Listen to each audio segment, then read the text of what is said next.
안녕하십니까. 보험전을 최덕사입니다. 자, 미리버는 2026년 시리즈 계획물입니다. 막 TV, 막 만든, 그냥 막자 붙으면 뭔가 완전하지 않는 막사장, 막 한다는 거고, 또 막걸리, 이런 막자인가? 이런 막 TV부터 그냥 어떻게 보면 이제 품질이 낮거나 여러 가지 이슈가 있는 TV라는 뜻입니다. 그 다음에 플랫폼 TV, 네이버, 카카오, 뱅크샐러드, 이런 TV까지 보험 TV 영업의 이제 생존 지도 이렇게 저희가 기획시를 한번 해봤습니다.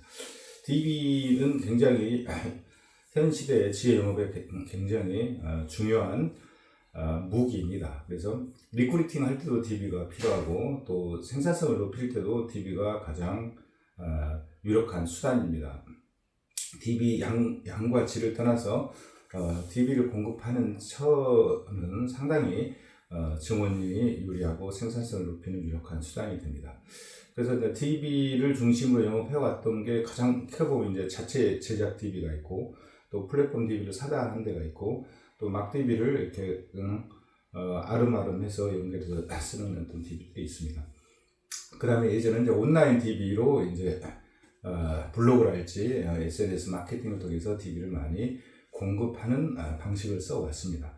근데 검수법 이후로 이제 특히 블로그 TV가 거의 이제 소멸 단계로 들어갔고 또 보통은 이제 실손 TV를 모아가지고 자동차도 팔고 장기보험도 팔고 이렇게 계속 상승적으로 계약들을 이렇게 추가해 왔는데 자, 실손이 그렇게 이제 검색 키워드에서 제외될 정도로 이제 시장의 관심과 고객들의 관심사에서 이제 멀어져 갔습니다. 그래서 예전에 이제 실손보험을 주로 실손 비교 이런 식으로 DB를 모아서 실손보험 팔고 장기보험을 파는 그 업체들이 상당히 좀 어려움을 겪었고 또 그 베이스로 해서 영업하는 데들이 어려움을 겪었습니다. 그리고 금속법 위반으로 이제 증거가 이렇게 명확하지 않습니까? SNS나 이제 블로그 같은 경우에는. 그리고 또한 그 심의를 이렇게 받게 되지만 심의 기간도 오래 걸리고 심의를 받게 되면 자극적으로 마케팅을 못하기 때문에 TV 양이 줍니다. 그럼 TV 양이 주면 TV 단가가 높아져죠. 그래서 이제 이런 것들을 이제 피해서 그럼에도 불구하고 TV는 필요하니까 예를 들면 뱅크샐러드랄지 이런 데서 아예 TV를 사다가 영업하는 곳들이 생긴 거고 아니면 이제 요즘에는 그런 데들이 직접 지휘를 하는 경우도 있고 최근에는 네이버 TV, 네이버 페이와 제휴를 놓고 하나생명 금융 서비스가 아예 한 40명 테스트 조직을 구축했다고 합니다. 보통은 큰 보험사나 이런 데들은 전속 조직 이런 걸 하진 않죠. 왜냐하면 TV량이 어차피 소화가 안 되는 거니까. 그리고 여러 가지 또 이슈가 있기 때문에 아무 TV나 쓸 수가 없으니 네이버 페이와 제휴를 해서 40명의 현업 설계사들이 이제 하이브리드 마케팅을 하는 거죠. 그래서 이게 정착이 되면 다른 설계사들까지 전파하는 과정을 이제 겪을 거라고 이야기하고 있습니다. 그 다음에 이제 자체 제작 TV죠. 가장 대표적인 게 굿니치입니다. 굿니치는 이제 보장 분석이랄지 이런 걸 통해서 아마 가입자가 한 500만 가까이 될 거예요. 여기서 끊임없이 TV를 만들어 TM도 쓰고 오프라인 조직에서 계속 쓰는 자양분 같은 걸 만드는 거죠. 어떻게 보면 굿니치의 가장 큰 가치가 아마 그런 거이지 않겠냐 이런 생각이 들고 유사하게는 이제 토스죠. 토스는 이제 토스 본체, 리파, 퍼블리카 또 TV를 다량으로 구매를 해서 조직대로 나눠주는데 아직까지 관계사니까 TV 단가도 상당히 저렴하고 인당 다 TV로만 영업을 하는 건 아니니까 기존 고객도 있고 또 기계약자의 소개도 있고 하니 현재까지는 충분하게 영업 조직에 아마 배분을 잘 하고 있다고 이야기가 들립니다. 그렇기 때문에 계속 조직이 이제 계속 성장을 하고 있고 그 다음에 아예 온라인 SNS 기반으로 마케팅하는 뭐 시그널 플랜을할지 뭐 유사한 형태, 아마 뱅크셀러도 유사한 형태로 아마 진출할 예정인 것 같고요. 그런 회사들이 굉장히 늘어나고 있습니다. 그리고 또 DB 출처로 보면 유튜브입니다. 유튜브는 규제가 굉장히 심하고 심했고 아직은 금속법 위반으로 제대를 받은 이력은 없으나 아마 그게 신고되는 것들이 막 쌓여서 내년 아마 상반기쯤은 아마 제재 결과가 나오지 않을까라고 보였습니다.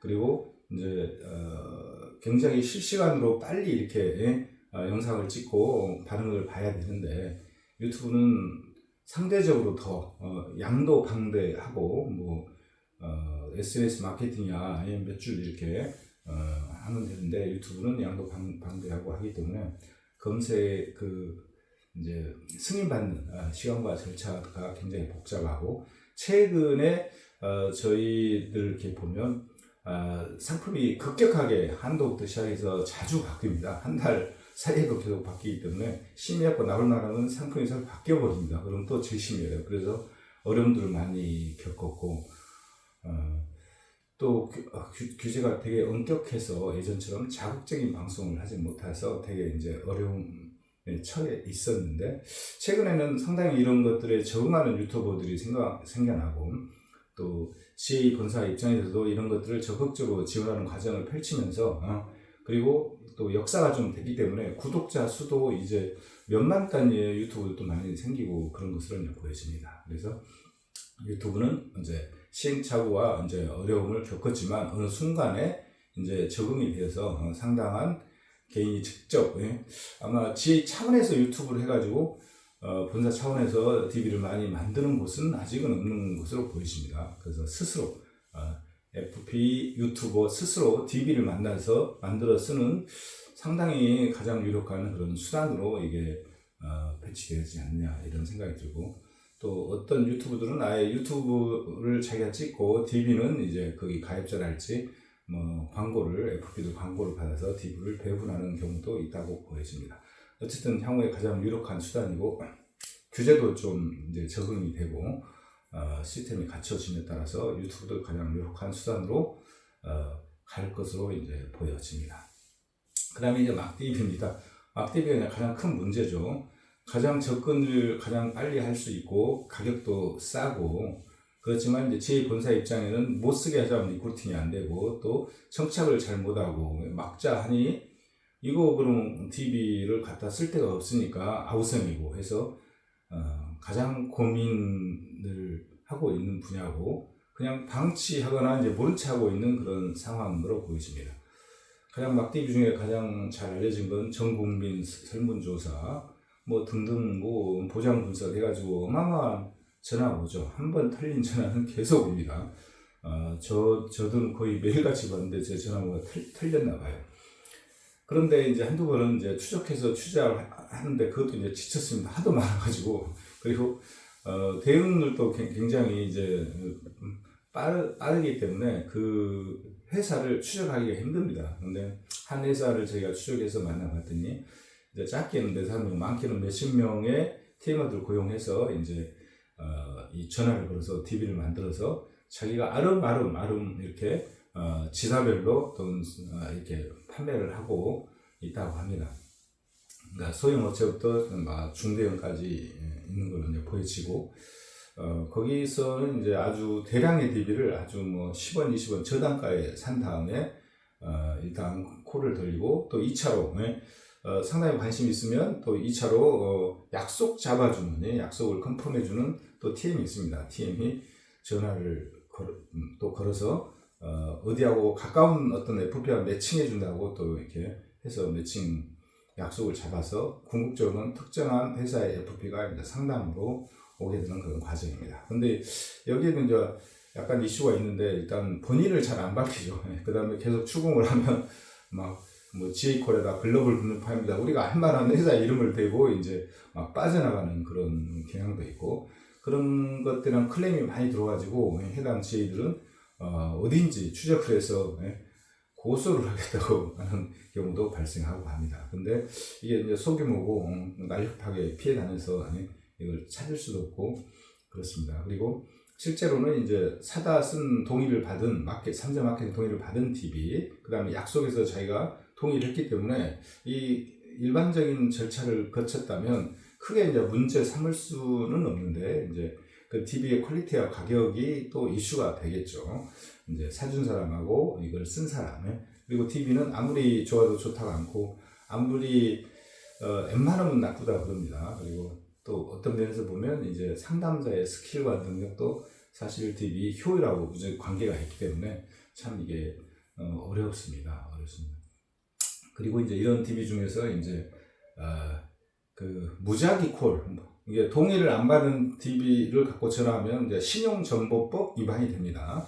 근데 이제 무작위로 전화를 거는 것들은 또 법률 위반이 아니라고 그럽니다. 그리고 두 번째로 저희가 그 다음에는 제가 동의를 했기 때문에 뭐 약속 잡고 방문한 것도 또 시간과 열 동의를 받아서 오는 거니까 겉으로 보면 이슈를 제기하면 편법이랄지 이런 게 있을 수 있지만 겉으로 보면 법적 위반이라고 할 수도 없고 그 추적도 실제 사고 팔고 하는 그 사람들 사이 빼고는 하기가 좀 힘드니까. 그리고 또 수요처는 계속 있고 끊임없이 이런 정도는 계속 늘어날 것으로 보여집니다. 그리고 이제 그 자체 생산, 자기들이 이제 그 DB, 굿리치랄지 시그널 플랜이랄지 이제 이런 것들도 한두 개 늘어날 것 같아요. 프라임도 늘어나는데 이런 거는 여러 가지 기술도 필요하고 투자도 필요하고 그 다음에 장기적인 안목으로 지속적으로 해야 되기 때문에 또 전문 분야에 대한 어떤 강점이 있어야 됩니다. 예를 들면 보닥이랄지 시그널 플랜이랄지 뱅커슬랩은 그 자기 기반 토스같이 기반 해온 고객층들이 있으니까, 그리고 그걸 오랫동안 마케팅한 결과물로서 DB가 있는 거잖아요.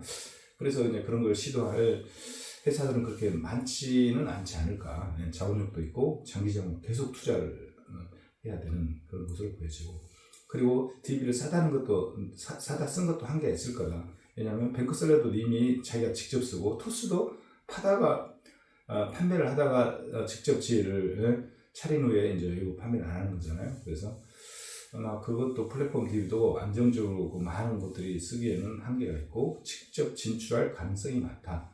네이버도 그렇고 카카오도 그렇고. 아직 그들의 관점에서 보면 이 DB 했고 지혜 사업을 한다는 게 그렇게 큰 것도 아니고 골목 상권 침해라는 이슈도 있기 때문에 아마 망설이고 있을지는 몰라도 어느 순간에 또 이 지혜 사업이 엄청 비전 있고 전망이 있다 하면은 아마 그런 쪽으로 직접 진출할 가능성이 많다.